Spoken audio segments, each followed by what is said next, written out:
So once again, good afternoon, my dear sisters and brothers.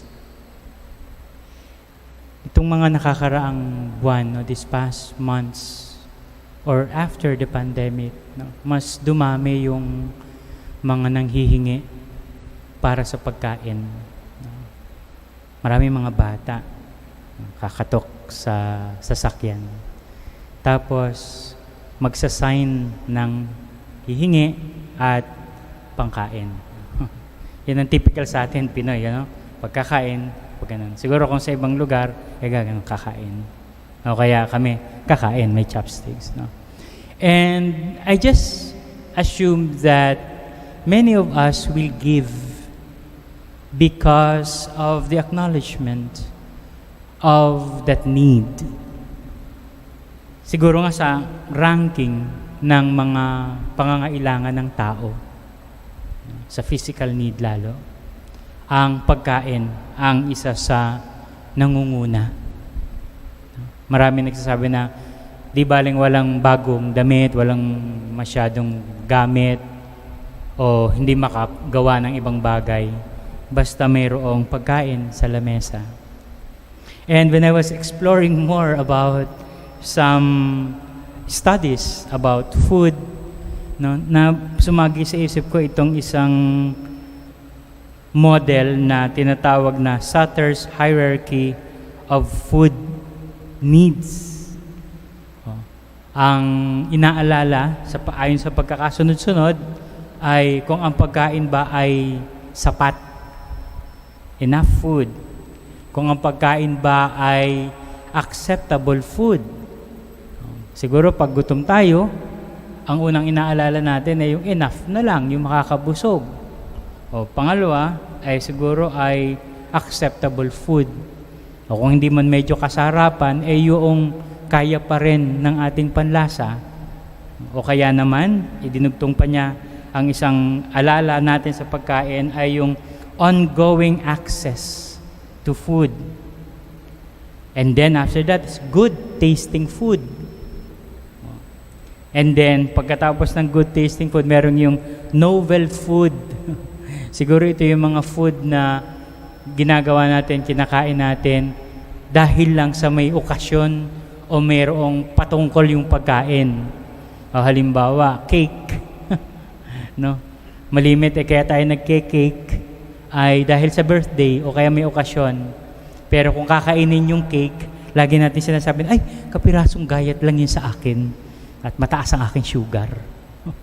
Pero meron lang. No? O kaya pag New Year, yan, marami tayo niya mga novel food na ihahayin, pero hindi naman kakainin dahil lang sa may isineselebrate. Or yung iba naman, may sinasabi na instrumental food. Pag meron kang gustong mangyari sa katawan mo, yan, yun ang mga pagkaing kakainin. No? And so, all of this, sabi ko nga, ay concern nating lahat. And you know what? This is also a concern of God.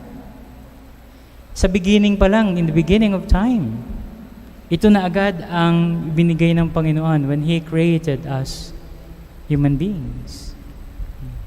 Kaya nga, meron pa nga tayong pagtatalo-talo kung ano ba ang pwedeng kainin, ano ba ang hindi dapat kainin, pwede bang kumain ng may dugo, pwede bang kumain ng may claw, and everything.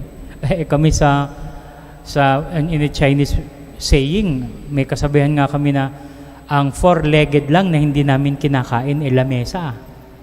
Kakainin lahat yan. No? And so God provided provisions. So, kahit nung panahon ni Moses in the desert, yung mga readings natin itong nakakaraang linggo ay tungkol sa Exodus. God provided manna.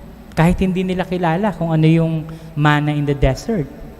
And then when God sees that they need meat, He rained quail. Quail meat ang kanyang binigay sa mga tao. And even in the life of the prophets, nung panahon ni Elijah, a widow offered flour and oil and made bread kahit na alam niya na hindi sapat ang supply niya. At unti-unti ayan, sa ating first reading ngayon, ganun din. Na may dumating na tinapay, ipamahagi, sabi ng propeta, pero ang mga magbabahagi ay nangangamba na hindi kakasya. At sa paglalakbay ng ganitong klase ng istorya about food, about God's relationship and human beings, about God's provision, dumako tayo kay Jesus. In the beginning of the 6th chapter of John, ay pinakita na rito ang pagtatawid ng gutom ng Panginoon sa mga taong nasa paligid.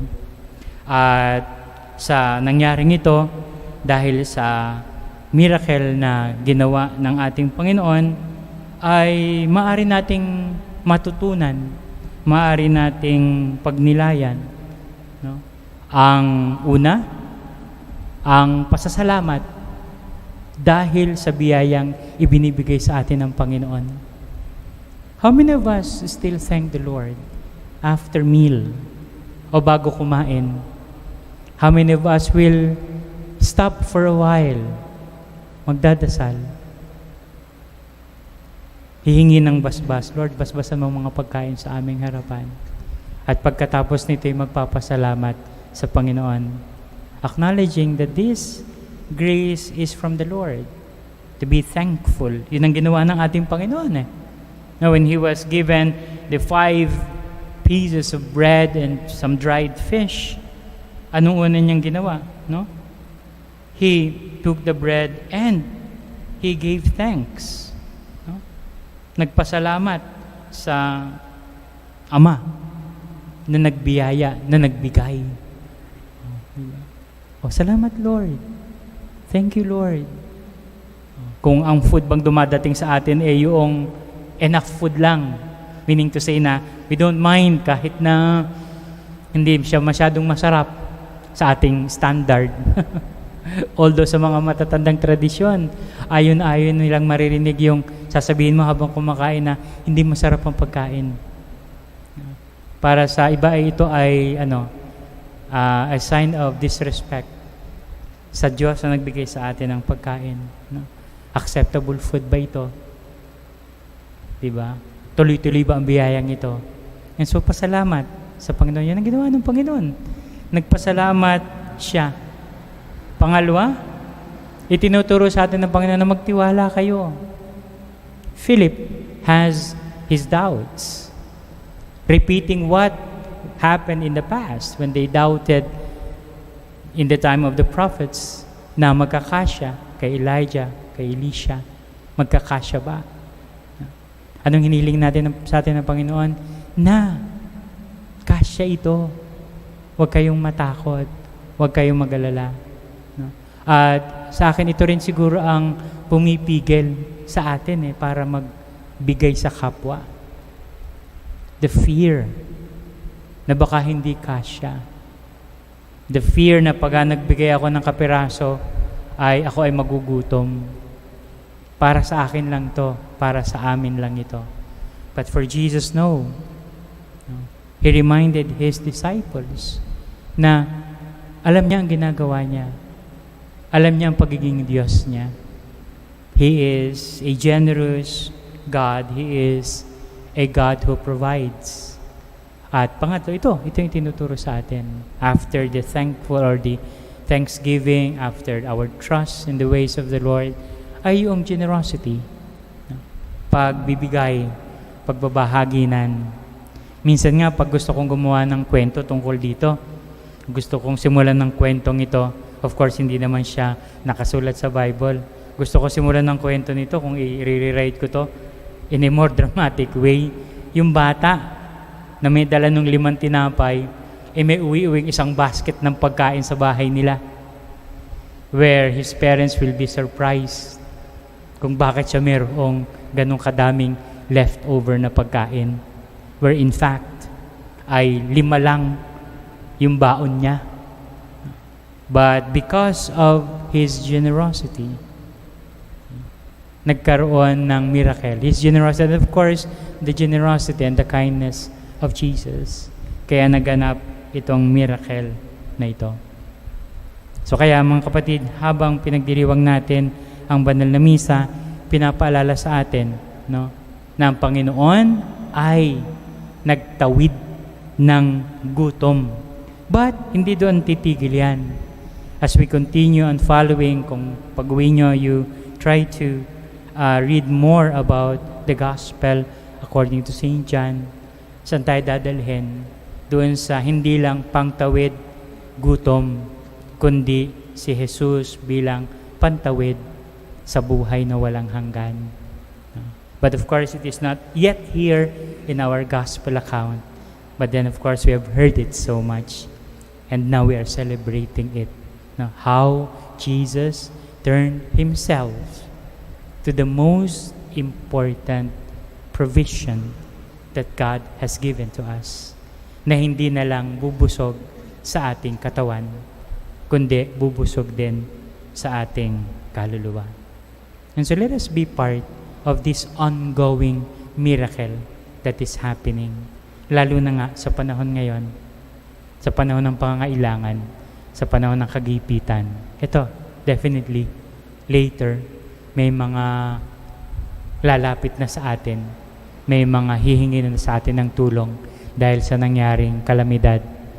Ang daming binaha, ang daming mga nasirang pananim, ang daming nasirang mga ari-arian. And pag may lalapit sa inyo, may we be reminded of what happened in the gospel of today. The gospel that teaches us to give thanks, the gospel that teaches us to trust, and the gospel that teaches us to be generous like what Jesus did. Amen.